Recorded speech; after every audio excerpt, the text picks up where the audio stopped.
Guys, pa social media, mirendi kudzei. Zvokuita magroup izvi. You limit yourselves, guys. Don't limit yourselves nekuswera uchita group. Ndinoenda kunojoina Melly, ndinoenda kunojoina Ningi. Grow. Kana uri one, you can grow and you can do what you want. You can stick to, you can do any content that you want. Ane muri kunzwa, unoita zvaunoda kubururuka kudzika kuita sei papage pako content yako. Handi munona, izvi zvemagroup zvezvinhu zvekushaya guys. Because pamunoita magroup chete hapamboshayi kumakuwa hachabuda hapo. Hapashayi kunyonga ichauya hapo. Hapamboshayi zvakawanda zvichaitika hapo. Handiti, mira wega uite zvinhu zvako uri one. Handitika. Otherwise, because ukada kuti muite zvinhu zvokuti munoudzana makawanda, uchinzi ita so kunopesera kuti isisiri kwakukontrolana. Ende pakupesera makukondolana kwamunenge makuita pa some will not like it. Havazozvidi. Ndio panotanga manje kuita ma problems ipapo. Handiti, you can grow. Munozati ma socialites what you can do panapa. Pakauya nyaya iri hoti iri kupise kuti pari kuda justice for people. Vanhu vakagamana nyaya yo mwene mwari page kwake kumira chako kuti gapaite justice guys. Tinotobatsira zvakatowanda. Zvakatowanda chakuti kubatsira zvakatokura because vanhu vanoziva kuti ichaganwa nema content creators esenyaya iyi and handipapukunyuki. Zvegroup zvezvya guys group ameno handioni but kana mati zvacho ameno guys but pafia chapo chiripoka unotozvilimita kukura nenyaya yekujoinana nemagurupu andimaona. Come to social media, enjoy yourselves, do your content, stand for the truth, stand for people, and then you go home. Comment section yako inokupedzera masports. I love comment section because pakauya nyaya pande kuti parikuda kuti patagwe chokwadi pafambo chokwadi justice ibude pachena. Comment section inondihelpa ndakamira ndega ndiri one kudai so. I am not being controlled by anyone. I am not being told what to do by anyone. Handina leader mberi kwangu ndinomira ndiri ndega because my page my rules ndida zvandada pa page pangu. Andi muri kuona.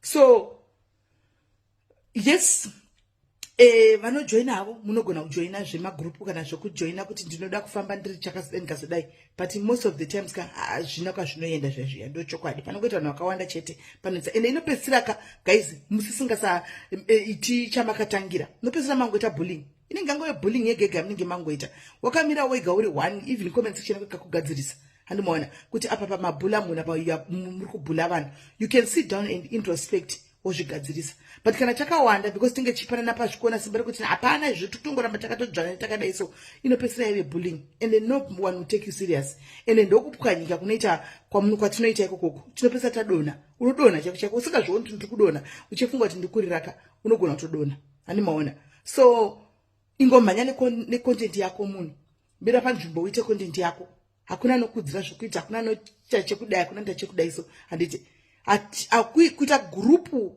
rekuti tinoda kuvenga kana kuparadza kana kuita sei guys tara chokwadi chida kudzana chokwadi pamberi pamwari chaiko handiti maona kudzana chokwadi pamberi pamwari chaiko handika inenge yatori bullying guys kana takuti takunoita munhu aita mhosva yake takunomira tikunoita munhu justice ngapaite justice chokwadi chacho chine rudo mukati tichitsiura munhu tichivaka munhu tichitsika munhu paurapa chokwadi chichibuda antimaona ndozvinenge zvakanaka but imwe yachona itinge chiti tikuita inenge isisiri justice inenge bullying yatinenge takuita vanhu guys hameno but each to their own guys umwe nomwe anenge ane page rake anongoita zvaanoda kupage kwake umwe nomwe anongotaura zvaanoda kupage kwake anditika but mupatarise mupaongorore ipapo guys pafia chaiko and a lot of people wanenge vasingadozivi they'll be celebrating anowana they'll be celebrating vasingadozivi kuti downfall yanenge vachitoita iyoyi yekutousira mumwe munhu pasi hanimona vanenge vachitocelebrate vanenge vachitodini vanenge vachitoita sei because you don't see you don't know hatifunge hamufunge hamuoni zvimwe zvinhu zvinenge zvichiitika kuti what is going on munenge muchikuita kugunda musaira handimaona gonda musaira rakanaka chose pane chiwo zvinhu zvakanakawo chose handika vanhu ngavamirire timire pachokwadi let's speak for people let's stand for the truth handika but zvisina bullying mukati. Let's stand for the truth. Andika tichibatsira vanhu tine best interest of people at heart. Not kuti we do things sometimes for our own selfish needs. Handimaona. Not kuti we do things sometimes kuti ti benefit isusu guys. Handimunoona.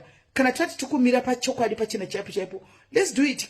Of course people they do appreciate us a lot. But donjo redu main aim yedu kana ndati ndikumira nevanhu nini ndikumirira vanhu kwa nyaya yako ndakadligwa mari kwenda ku Poland kana kuti chi andika I have the best interest at heart yako iwe and whatever that I will do is for you not for myself and ngative nezvakanaka tiswere pamwe chete, handika tisi kurwa bati tikuonesana.